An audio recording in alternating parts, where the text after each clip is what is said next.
all depends on the city that you're going to have the event in. Each city's differently. I work very, very closely with the TABC because there's supposed to be a standard rule of thumb across the board because it's a state agency. It doesn't work that way. I had an event in Plano that, come to find out, I have to meet with the city to find out what permits they're going to require and not require.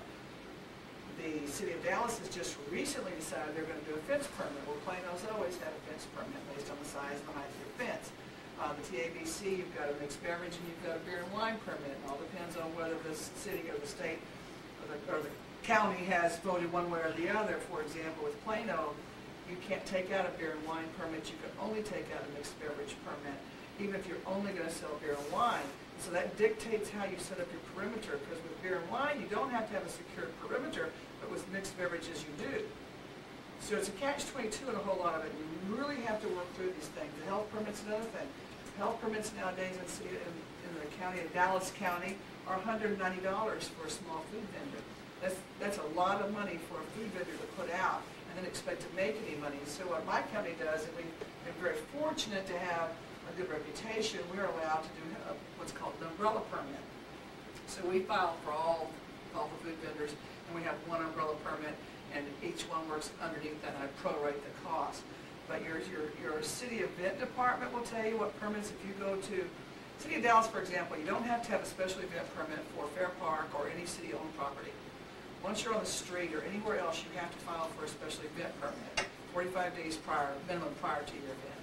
And that they'll send back a letter that tells you exactly what you're supposed to do, where you're supposed to get it, and how much it's going to cost, hopefully, and who you contact for it, hopefully.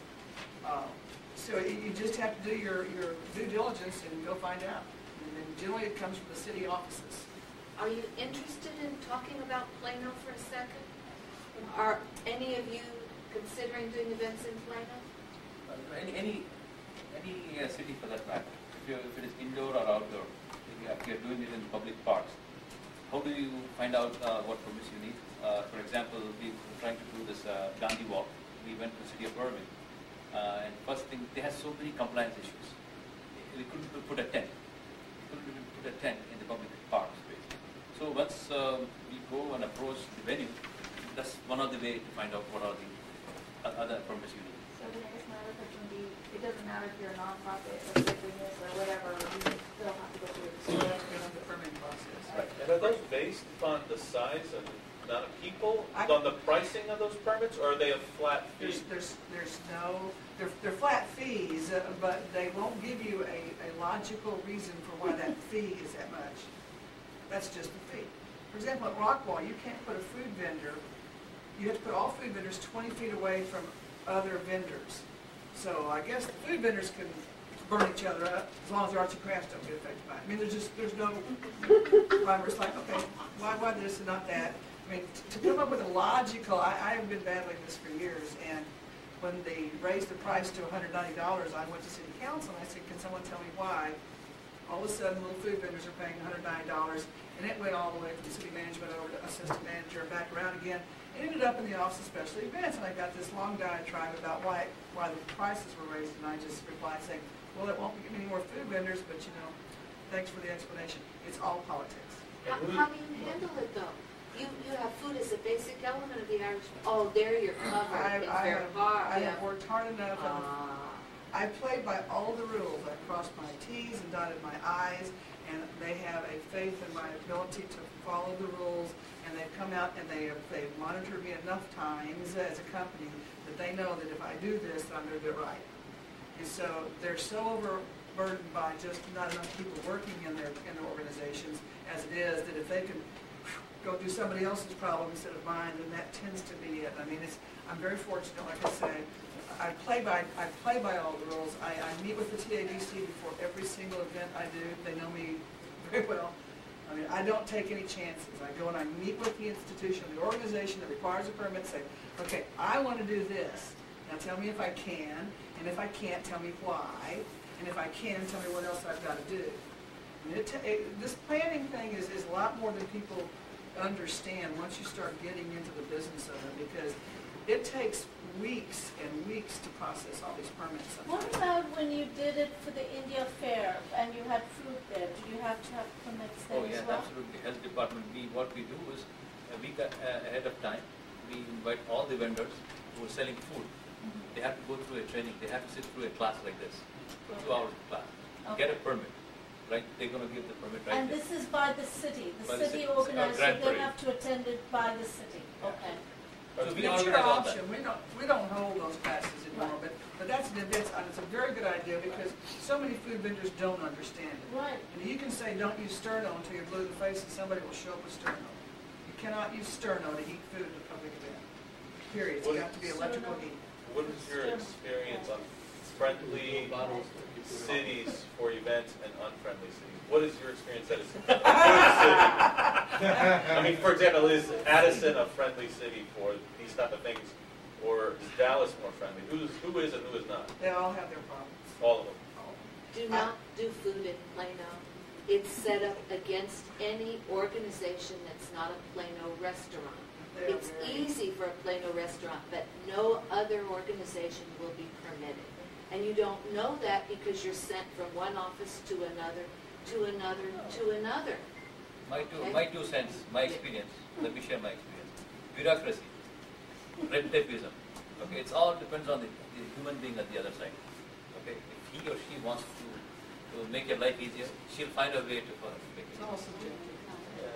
It really is. I mean, and not to argue the point, but I did food from outside Plano restaurants, and it is a tremendous hassle. They will let you do it, but you've got to jump through a lot of hoops. Rockwall is the same way. Now, the benefit of my event in Rockwall is I'm working for the Chamber of Commerce. So I get around some of the city bureaucracy that way, but you know, it exists. Red tapeism. I love that It word. does, Red it does. tapeism. You just have to do your due diligence. You have to meet with them. You have to be honest. Be on You the have to tell them what's books, going yeah. up. We suffer because people go out and do things that they're not supposed to do.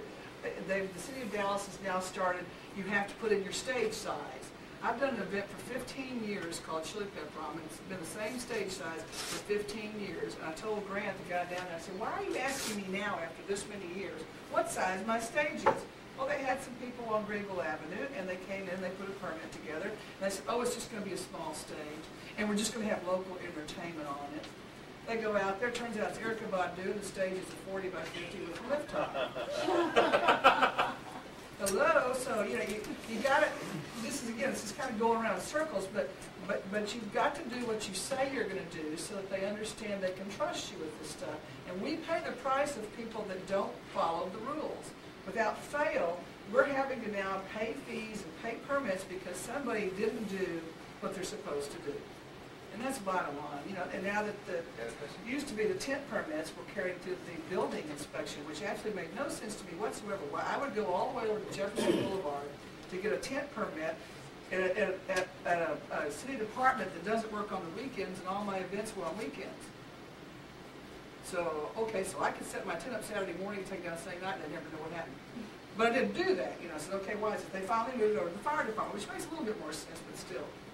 It's a revenue generator. You see, you don't look for the logic, you just got to tell people, this is what I'm going to do, can I do it? And I'm putting it up front, I'm telling you right now, this is what I'm going to do, and I want you to make sure that I've followed all the rules. And you make them check their T's and I's. So if you're going to a new city, who's the first person you would contact in the city Offices. offices? Most cities will have a special event coordinator or director. Now, it's somewhat convoluted up in Plano because Shops at Legacy is a privately held property. They never had to do this for their big Christmas tree lighting. We came in and did something over Legacy, and they made the mistake of filing a special event permit, and all the flags went up. Had she not filed a special event permit, none of the flags would have gone up. We would have gotten along just fine, done what we're supposed to do, but the flags went up, so therefore every little department had to get involved, like Emery says. And they don't know the rules. One department doesn't know the other department's rules, so they just pass you from one to the other, and you think it's all covered, and then you find out it's not. It's not always best to ask forgiveness and just ask permission first. If you're fortunate enough to get a private venue, then you don't have to deal with all It this. all depends on what your private venue would talk about venue. Private venues, for example, I did an event at the Frontiers of Flight Museum, beautiful facility, and they don't require, I don't have to go to TABC to get a permit to sell alcohol, to give away alcohol there for the ticket. They just want to see the TABC certification for my pours. So they know that that liability is taken out of their hands. You know, liquor liability